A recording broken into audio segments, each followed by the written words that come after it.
Good afternoon. I want to welcome you all to a discussion today about Tunisia and the events that have occurred since the revolution, which ended up in the ouster of Ben Ali on January 14th. My name is Katie Zoglin. I'm Senior Program Manager with Freedom House's Middle East and North Africa programs. We're very pleased to have Sofiene Chourabi from Tunisia here with us today, who can give us updates on what happened during the revolution, as well as what's taking place right now in Tunisia. And also Marwan Malouf, a Program Officer with Freedom House, will also provide some comments on the events that are going on. As many of you may be aware, I'll just give just like a minute or so background on Tunisia in case there's some of you who haven't been following the situation so closely. I mean, Tunisia came to everyone's consciousness in terms of its recent revolution in December when a fruit vendor set himself on fire to complain about lack of dignity and social justice issues. However, the unrest in Tunisia started long before that. There was unrest in southern parts of Tunisia, in mining towns, and so on. So the unrest has deeper roots than what the Western press really picked up upon. And then the revolution also then became better known more recently for the use of social networking tools. We've heard about how Facebook and other social networking tools also played a prominent role in spreading word about the revolution and occurrences that have been going on. And it ultimately led to the downfall of Ben Ali, who fled on January 14th of this year. Since that time, there's been a caretaker government that has been carrying on the role of governing Tunisia. The parliament has been dissolved, and all power has been in the hands of the interim government, and so there's no really elected body that is governing Tunisia at this point. There have been several committees that have been appointed to handle various issues. So there's one, the High Commission on Human Rights Abuses, and I always forget the name of it. And regarding the protests that occurred during the revolution, there's one that handles past human rights abuses, and there's one on corruption that are handling lots of activities. More recently, the government announced that there would be elections, so there'll be constituent assembly elections to be held on July 24th. The government didn't come to this decision easily. It didn't volunteer this. It was after protests from the youth who played a huge role in the revolution, as Sofiene will describe for us, and continue to play a significant role in urging the government to make reforms that really have been slow in coming. What's going to be significant with the Constituent Assembly is it will be the first elected body since the ouster of Ben Ali to represent the people. The election law is just being formulated, and it's just coming out now. It's remarkable in a number of ways.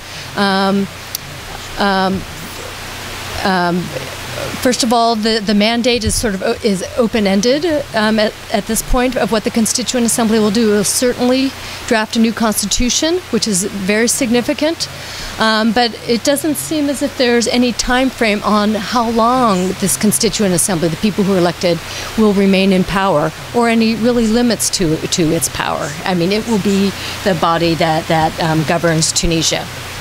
There have been over 50 new political parties have registered, and there's, I think, 200 more who are interested in registering. So the political space is flourishing, but that also, with that comes a lot of risks and uncertainties as to who has good chance of being elected to the Constituent Assembly and ultimately who will be ruling Tunisia.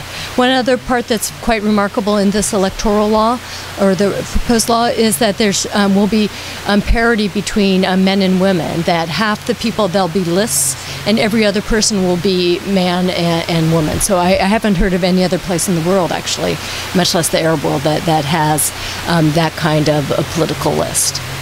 Anyway, with that very brief and introduction, and certainly just touches on just a very few of the issues that are present in Tunisia. Marwan, did you want to make a few more comments? Marwan will make a few more comments to set the scene, and then we'll hand the floor over to Sofiene, who will present comments, and then we'll open the floor for question and answer.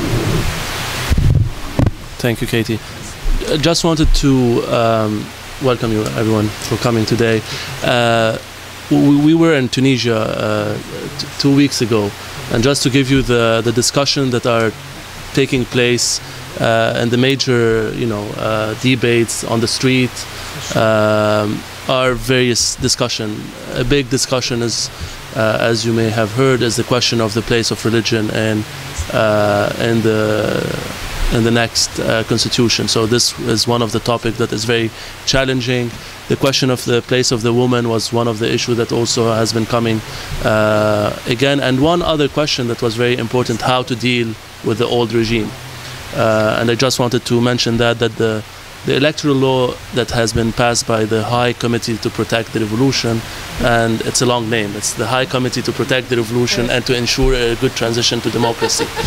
It's a big name, and it has 145 members in it that represent, and Sofiene is one of the members in this committee, and he's basically was chosen as a youth activist and as a journalist. This High Committee is basically, as Katie mentioned, was established by the government by a push from the people asking for a committee that will work on protecting the fruits of the revolution by adopting the electoral law and other laws to allow the upcoming election. This law needs still to be approved by the government, and that's another challenge, to make sure that the government do not change any of the element that has been established, like the woman parity, and the question of how to deal with the old regime. There's Article 15 in this law that have put aside that none from those who took leading position in the ruling party will be allowed to run to election, which will bring the number. We have been debating on how many people are not allowed to. Some media said 1 million, some others said 100,000. It's very important to say that the Prime Minister the second day said that we might be rediscussing this article in the coming week inside of the ministry. So this is something that is very challenging. Some political parties said that they would be okay with having members from the old regime if they are proven to be clean and not very, they don't have any crime or committed crime in the past. So this is, I think, one of the challenges also, because as you may know, political parties are very weak and they're trying to conquer the old regime adherents. So I'm gonna stop by here, give the Sofiene will focus more on the challenges that are facing Tunisia right now and how they're going to be dealing with the upcoming election. Thank you. And just to provide you a little more background about Sofiene, he's a journalist and prominent blogger in Tunisia. He played a major role in spreading the word about what was going on during the revolution through social media and other more traditional measures. He is the founder and president of a new association called Conscience Politique, which seeks to raise awareness about in preparation for the elections and also the current events in post-revolutionary Tunisia. And with that, I will pass the floor to Sofiene. Thank you so much for being here.